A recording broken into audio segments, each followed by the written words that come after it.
What would you do if everyone you loved only showed up when they thought you were dying?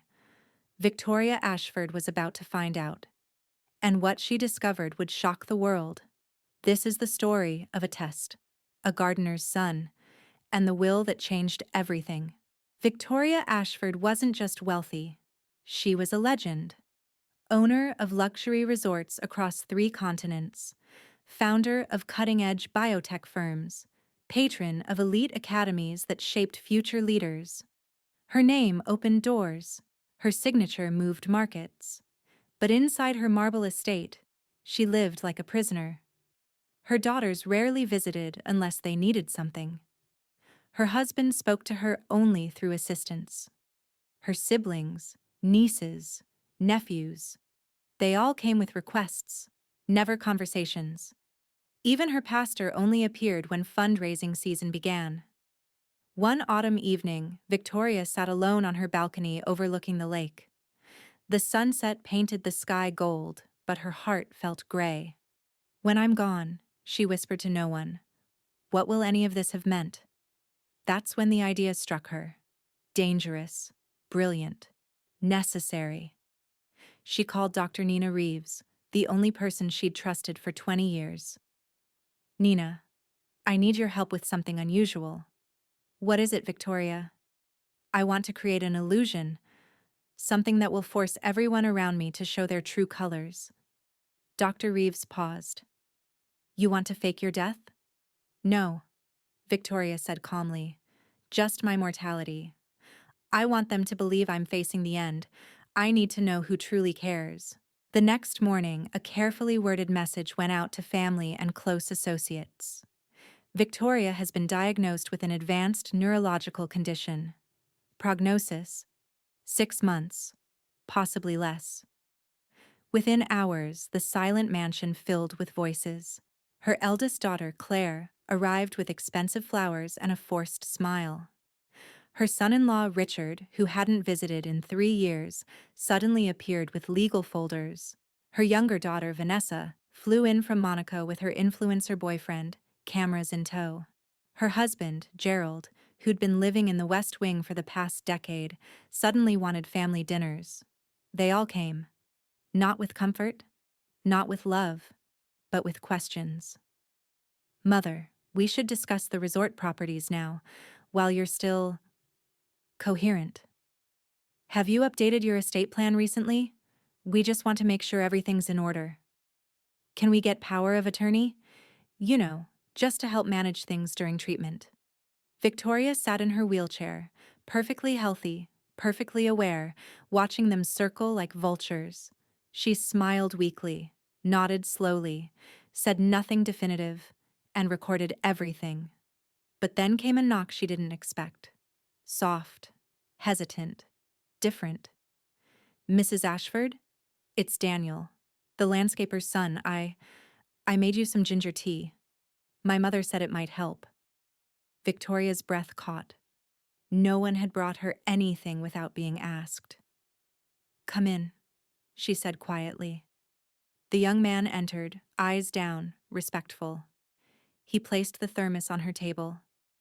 "I've been praying for you," he said simply. "I hope that's okay." For the first time in weeks, Victoria's smile was real. "What's your name again?" "Daniel, ma'am."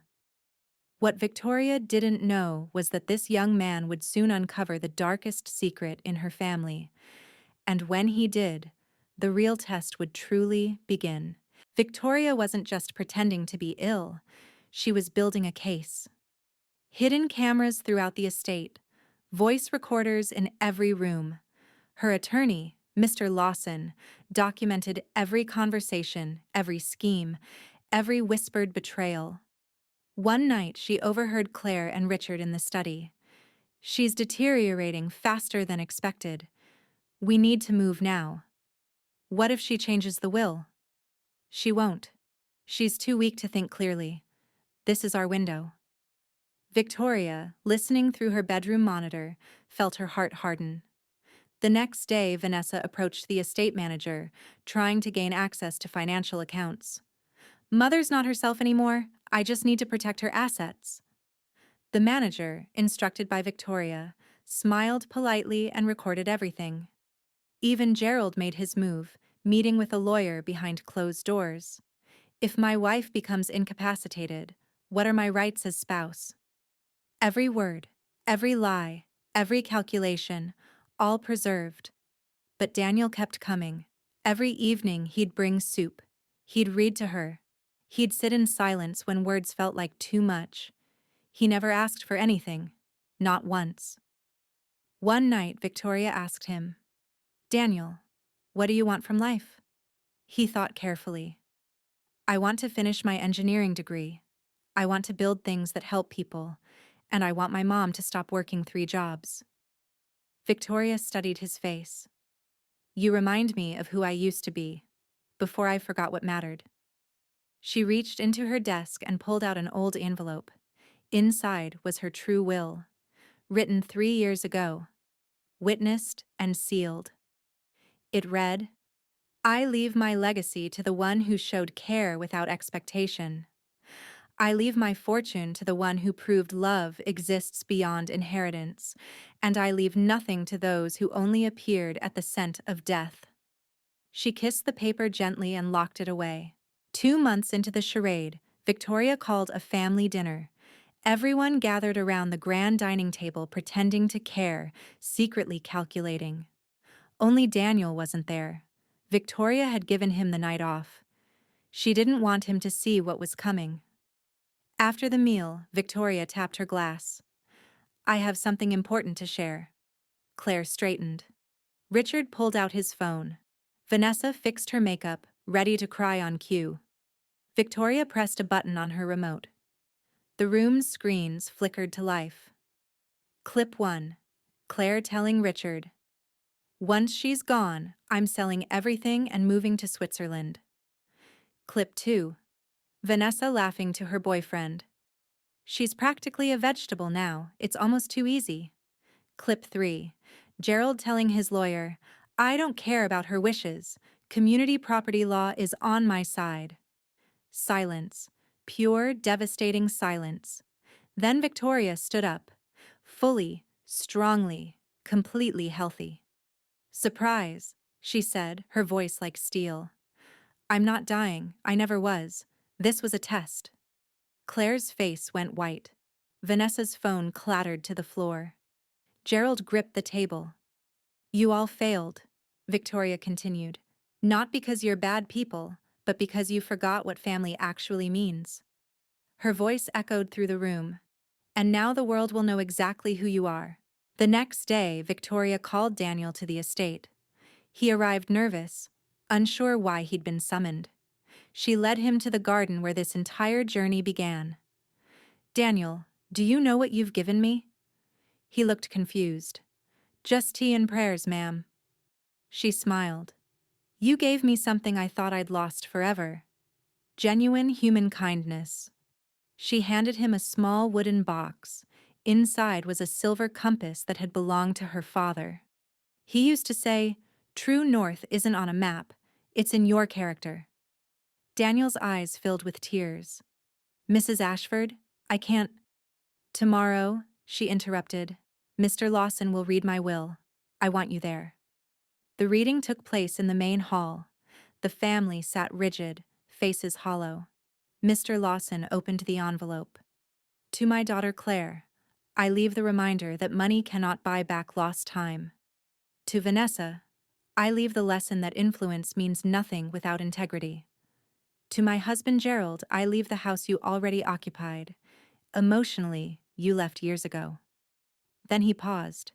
"To Daniel Chen, son of Maria Chen, who showed me what compassion looks like in its purest form, I leave the following: full scholarship completion for his engineering degree, a 40% stake in Ashford Innovations, the lake house property, and a trust fund for his mother's retirement." The room erupted. "This is insane!" Claire shouted. "You can't give our inheritance to a stranger!" Victoria stood, calm as morning. "I didn't give it to a stranger. I gave it to the only person who treated me like a human being instead of a bank account. The family sued, of course. They claimed manipulation, mental incompetence, undue influence, but Victoria released the recordings publicly.